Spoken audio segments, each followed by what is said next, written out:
شفتوا الطفل ده عمل ايه لما انتوا زعلته؟ شوفوا كده. اتفرجوا يا جماعة، حمزة ابن اختي غفلنا عنه بس 5 ثواني، 5 ثواني دخل الأوضة، ولع في الدولاب كده زي ما انتوا شايفين. تمام. وعملت ليه كده يا حمزة؟ علشان تيتا ضايقتني وتيتا ضربتني. دخل ولع في الدولاب، ولع في حتة كيسة صغيرة هنا، وقام رايح قافل الباب. كلنا داخلين على الشياط والنار. وليه كده يا حمزة؟ ليه كده يا حمزة؟ العنف يا جماعة، العنف اللي الأطفال وصلت له بسبب التليفونات. تمام. ناخد بالنا من أطفالنا ومن تليفونات الأطفال.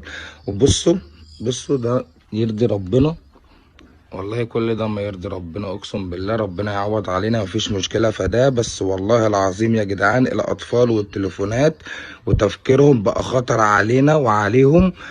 ويا ريت يا ريت يا ريت ناخد بالنا من اطفالنا يا جماعه، عشان ما يحصلش زي الموقف ده لاي حد تاني في بيت تاني. ربنا يعوض علينا.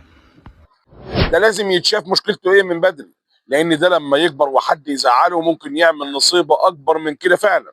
وعندك حق، للاسف بنكتشف وعيالنا بيتفرجوا على النت على حاجات المفروض فعلا ما يشوفوهاش. ولازم يبقى لنا دور ايجابي، والا كلنا هندفع ثمن ده مع الايام. ابعتها لهم.